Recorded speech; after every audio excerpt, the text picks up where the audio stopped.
our risk factors for these diseases. Today, we're talking about the heart and just the most powerfully evidence-based heart tonic herb in the world in Hawthorn. And then tomorrow, looking at cancer, looking at Alzheimer's, and looking at just the most exceptional longevity elixir from the Greek traditions, particularly from Crete. So today, Hawthorn. Okay, we're so lucky to have access to this. It's growing everywhere. It's prolific. It's easy to find. So this is across the calendar, across the foraging calendar, across April through to November. This is an absolute priority for the medicinal herbal forager. And the beauty of hawthorn is that it's a double gift. It gives us the flowers in April and May, and it gives us the berries in, that has as long as it's not really windy, they all stay on the trees from September into October and November. So it's a double whammy. Um, so so before we dive into the actual content, so that's just a photo of one part of my foraged home apothecary. So that's potentially what you can have, or could have over the coming weeks. So on the right, the dried birch leaves. At the back is dried nettle leaves. Front right is the birch leaf oil, and the front left is the nettle vinegar. The one behind with the jar with the red lid, I'm going to try and squeeze in somewhere because that's the most powerful foraged herbal painkiller, which we've got loads of. And I'm going to try and talk about that in a bonus session. Actually, I'm going to try and talk about it on Friday. We'll see how we go. So these are the things that we can be building. I know lots of you have already made this or already drying them. So you can see how quickly you can build this apothecary through using these herbs. Right, heart. So as it stands now, heart disease is still the leading cause of death globally. I think that's going to change. The research shows that cancer and Alzheimer's are rapidly on a trajectory to overtake that. But that's just it doesn't really make any difference what's first, second, and third. Heart disease is a global killer. And we are living in a cardiovascular disease pandemic. Not possibly, or in some cases we are. The world collectively is in a heart disease pandemic. The levels of heart disease are increasing way faster than they should. They're affecting younger people at an earlier age. They're killing more people, and it's not just about mortality. It's not just about not dying. It's also quality of life. There are so many people whose quality of life is being catastrophically limited by poor heart health, no energy, no vitality, not being able to live the way they want to live. And it's also one of the biggest threats to longevity. It sounds stupid, but to have great longevity, we obviously have to not die. And this is one of the leading causes of why we die. But what's frustrating about all three of these diseases, heart disease, cancer, and Alzheimer's, is that our ability to prevent them is so powerful. We're not sitting ducks. We're not just sitting here bumbling through life, hoping with our fingers crossed that we're going to dodge the bullets, that heart disease isn't going to find us, or cancer and Alzheimer's isn't going to find us. We're not powerless. We have a phenomenal capacity to prevent or delay these illnesses, and somewhere between 60 and 85% of all of these deaths can be prevented, particularly when it comes to heart health. So again, if we look at this through the lens of foraging, we can see that actually all three objectives can be addressed by foraging. In terms of health promotion, strengthening our heart, strengthening our vascular system, really optimizing the health of our heart, foraging can facilitate that. In terms of actually preventing disease, foraging can facilitate that. And actually the third pathway, treating common household ailments, things like elevated blood pressure, things like palpitations, things like high cholesterol. we can use herbal medicines to actually treat those in a very, very evidence-based way. So all of these objectives are targeted and can be targeted with foraged herbal medicines. Um, and that's one of the most important objectives, one of the real priorities, I think, for the way we construct and engineer our self-care is every day to do things that support heart health and prevent heart disease. And that's multifactorial. It's our diet, it's our exercise, it's our stress, it's our sleep, loads of things. And it's not saying that we can forget all of those and just use herbs.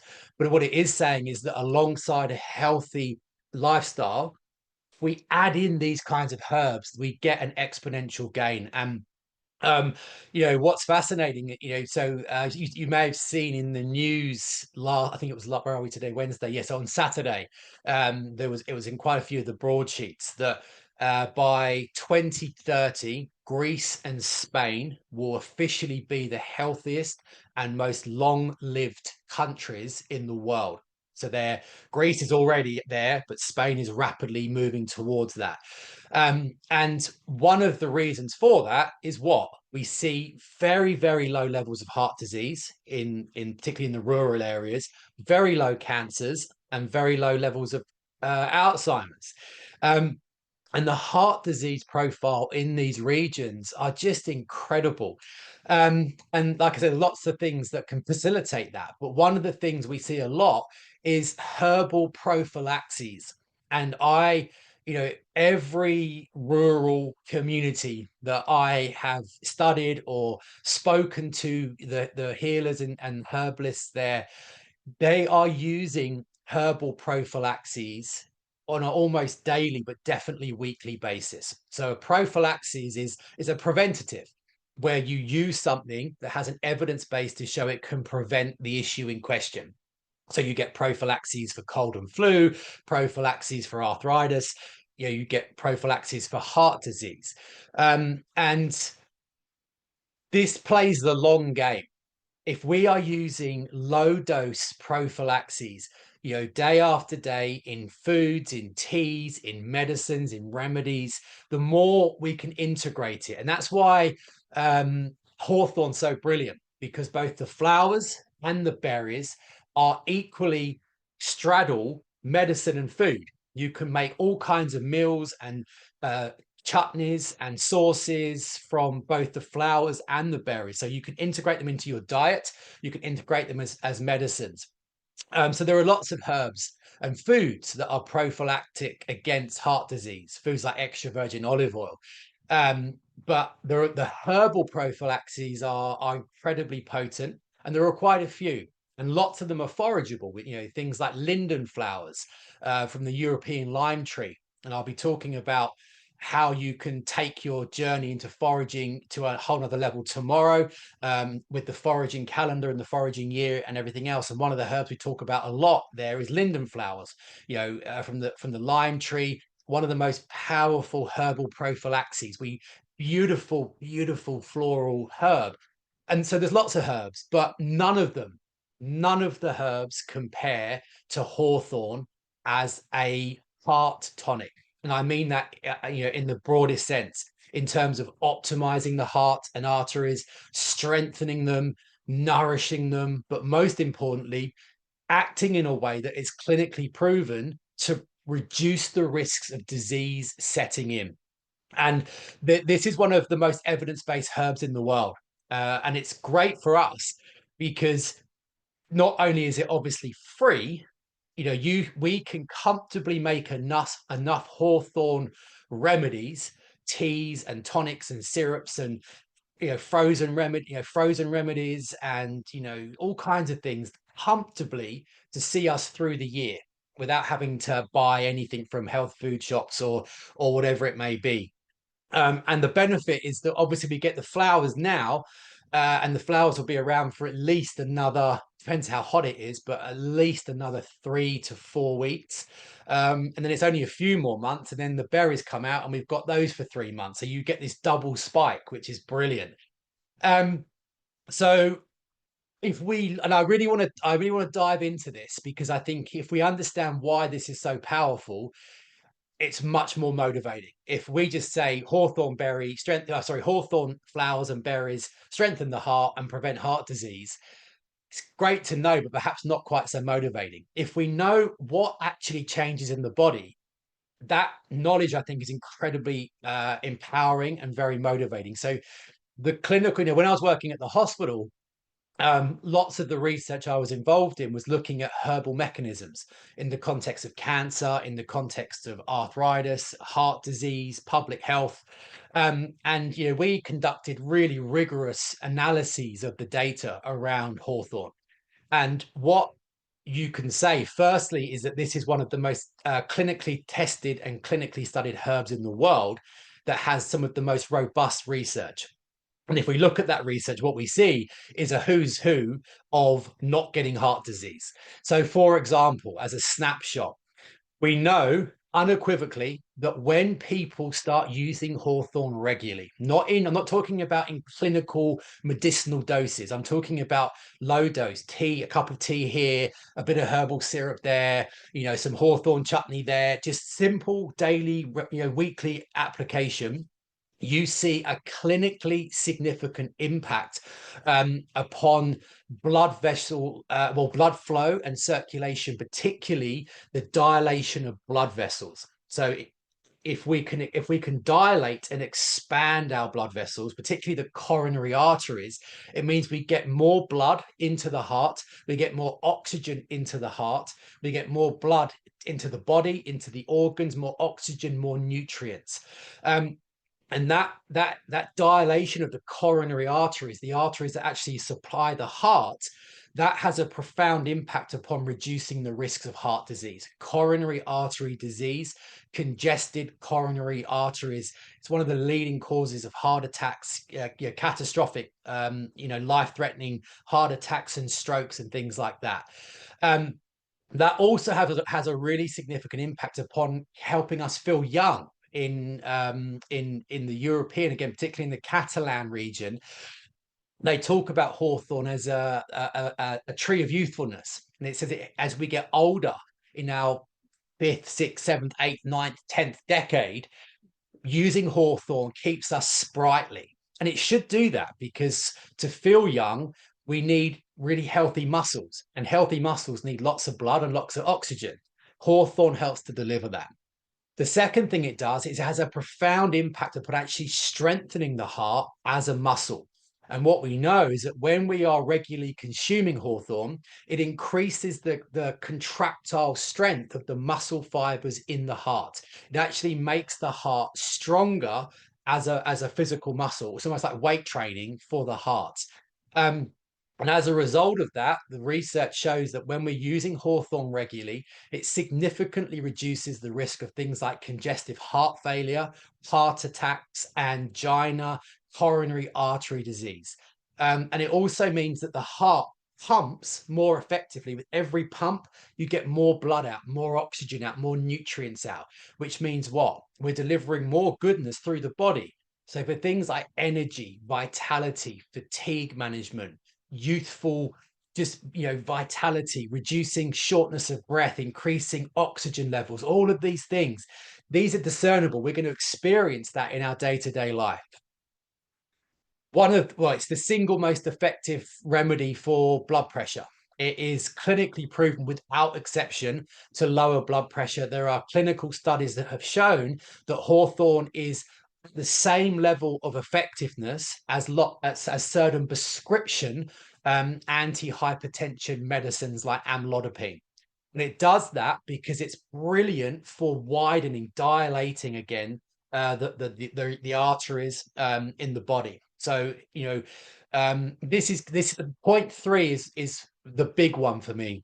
It's the one that I think needs to be propagated the most, because most heart diseases and most heart problems and most catastrophic heart diseases have their foundation in in blood pressure problems. We particularly after the age of about 45, 50, blood pressure starts creeping up, and that can affect things like our vision. It affects our memory. It affects risks for Alzheimer's and dementia. It increases the risks of stroke and heart attack. So regulating blood pressure is, and keeping it below that 130 over 85, 90 range is so important for longevity.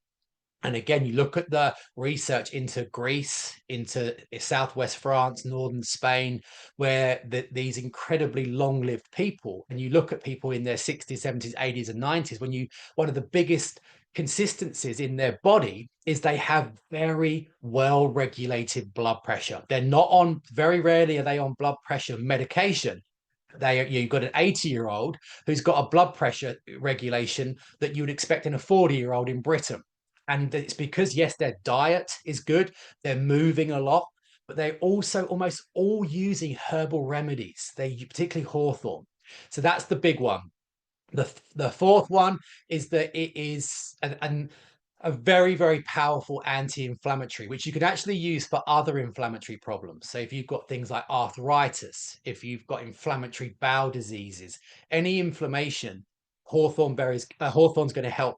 But inflammation in the heart and the arteries is one of the biggest risk factors for more serious heart diseases.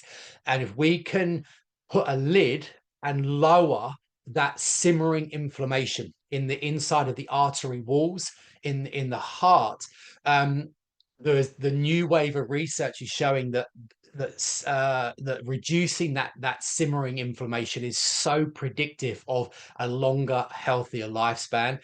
Also, very significant links to reduce risks of Alzheimer's and dementia. And we'll talk about why tomorrow. And lastly, arrhythmias.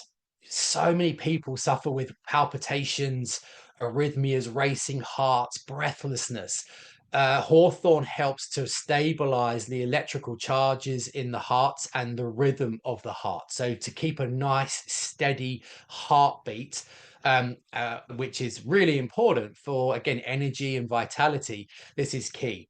So I know that's a quick snapshot, but I wanted to provide it because what that means is if we look at those 5 variables, there's not really anything to add in around what keeps our heart and arteries working in tip-top health, and what delays aging in them, and what most importantly reduces the risk of us getting diseases in them.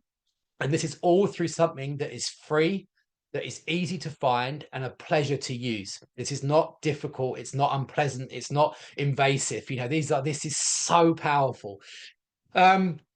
So we can learn from the herbal elders. So one of the again, this is probably true of lots of areas, but the areas where I know it's most widely used is in that Basque Catalan region of Spain and France, and in Greece, in a very, very specific way. They talk about there's a colloquial term which is which translates as always having hawthorn with you. They talk about like always have your family with you, always have hawthorn with you. So when people are out walking and they walk loads, and that's linked to why they're so healthy, they will chew hawthorn leaves, they will chew hawthorn flowers, they will have 2-3 cups of hawthorn tea. They use, they dry the berries, they make syrups, and they are absolutely adamant that one of the reasons these areas have such phenomenal longevity is because they keep hawthorn close. They say we keep hawthorn close. So we can learn from them. We don't need to reinvent the wheel. We don't need to change this. We just need to look at what people in the longest lived countries are doing and replicate it, which I think is phenomenal. Let me just look.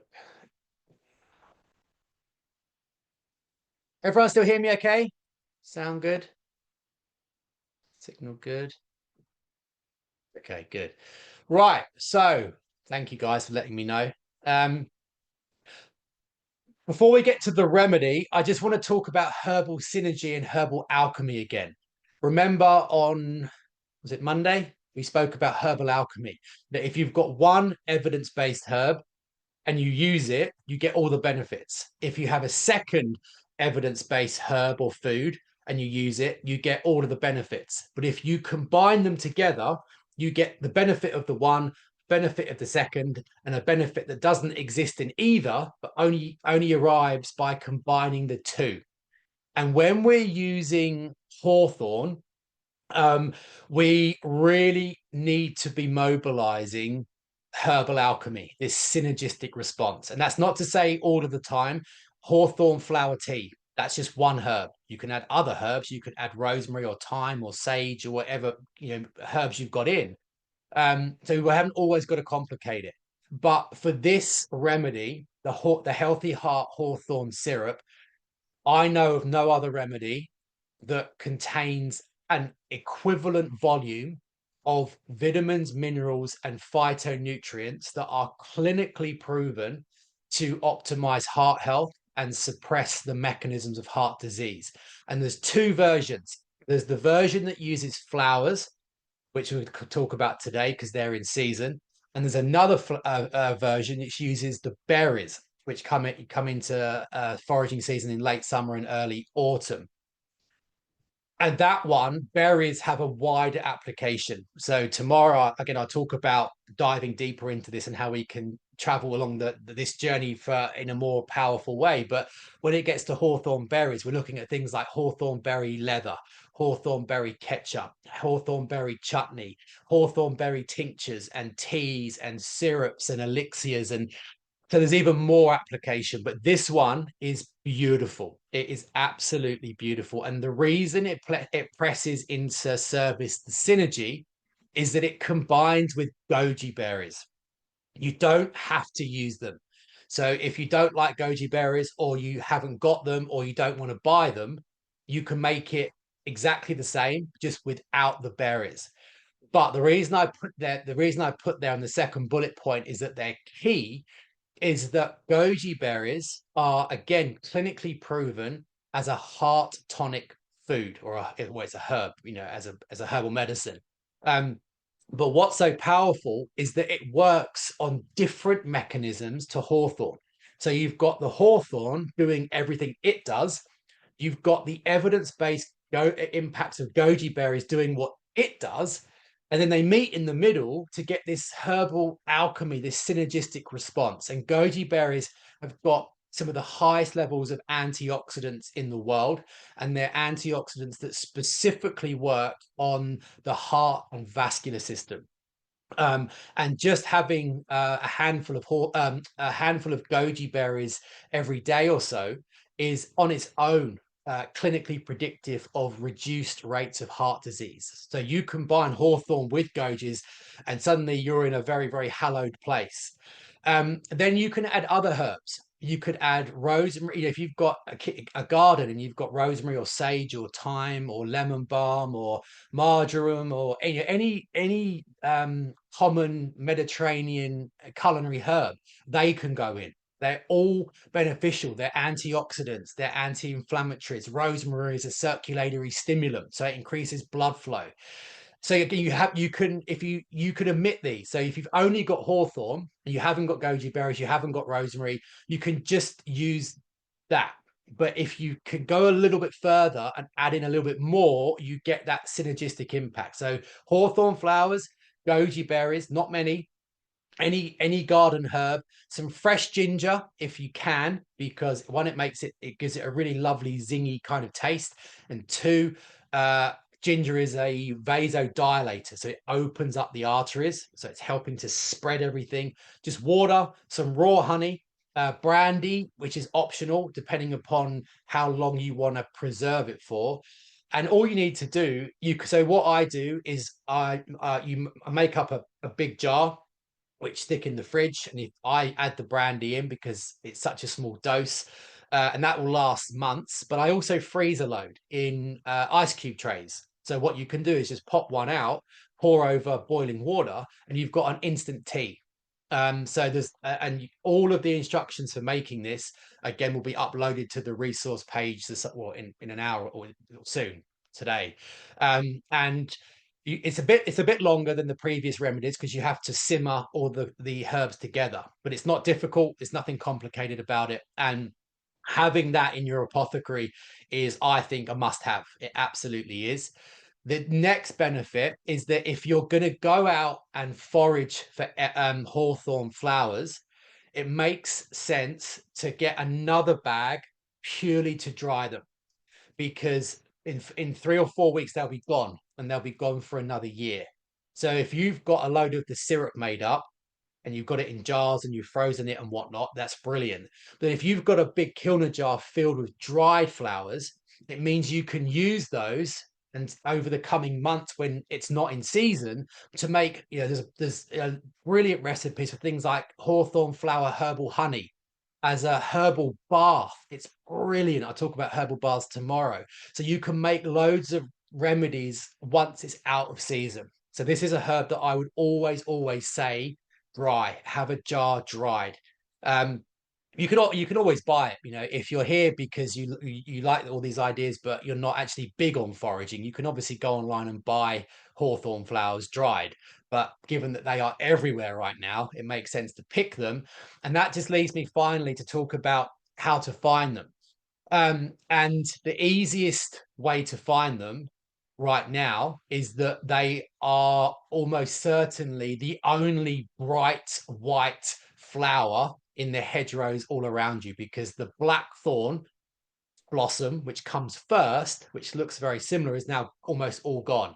So hawthorn is literally everywhere. It is exploding. I went for a walk early this morning, and virtually the whole walk was along hawthorn trees and hedgerows. Most hedging is hawthorn because it's so strong, it's got thorns. So what you're looking for is the white blossoms. So that picture there. So a rosette of white blossoms, with the very unique leaves that have got the symmetrical. So the left hand side of the center of the leaf is the same as the right side. But you will not struggle to find this. It is literally everywhere, and it's around. It depends where you are. If you're further north, from it's obviously very skewed for me because I'm so far south and it's warmer. Things come into season earlier. Um, Whereas if you're further north, these might just be coming out, or they might be out, this week or next week. But across most of Britain and Europe, they should be out everywhere within the next week, I would say. And I saw the first elderflowers as well. I was going to talk about elderflowers this week because I've got some completely unique remedies for it, but they're not out, so I can't show you it. So I'll maybe talk about those next week or whatever. So easy to find. Okay. So your task is to go, and I would put this as the most, this is really, really important. Go out and forage for a bag or, as much as you can of the fresh flowers. There's so many of them. Have a go of making the healthy heart syrup. Super easy. There's nothing complicated about it. Put some in the fridge for use over the coming weeks and months. Freeze some and try and dry at least a jar or so of the flowers for long-term use. And like I said on Monday, foraging is creative. So you can use the hawthorn flower now as a fresh herb. So experiment. You could try hawthorn and nettle tea, try hawthorn and rosemary tea. Experiment, get a feel for mixing and blending herbs. So you find what works for you. And then tomorrow, like I said, we're getting heavier again, because we're moving into the arena of cancer and Alzheimer's, which are rapidly overtaking heart disease. But what is fascinating is in the parts of Greece where I've researched this, the prevalence of Alzheimer's and cancer is actually dropping.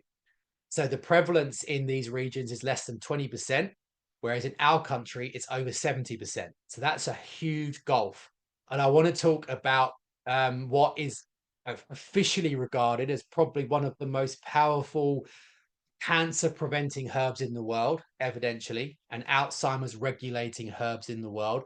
It's growing everywhere. You'll have it in your garden. You're going to be astonished when I tell you what it is because it's so simple. So we're going to look at the evidence. We're going to look at the research. We're going to look at just this phenomenal Cretan remedy from Crete for pressing it into service. So really important session tomorrow. How are we doing for time? So brilliant. So again, to have 220 people, 230 people here is just blows me away. So I cannot thank you enough for being here and for all of the phenomenal levels of effort everyone's putting in. It genuinely means the world to me, because I feel like we're in a bit of a crest of a wave here. Maybe we could start a movement, because if everyone here tells one person, who knows what could happen? Imagine if we could get Britain foraging. We could change the public health model. I genuinely feel we could. So we're at the vanguard. You're at the vanguard. So massive kudos to you guys. So massive thank you. Have a lovely day. I'd love to see your Hawthorn photos. Any questions, let me know, and I will see you soon. See you tomorrow, 11 a.m. Cheers, guys.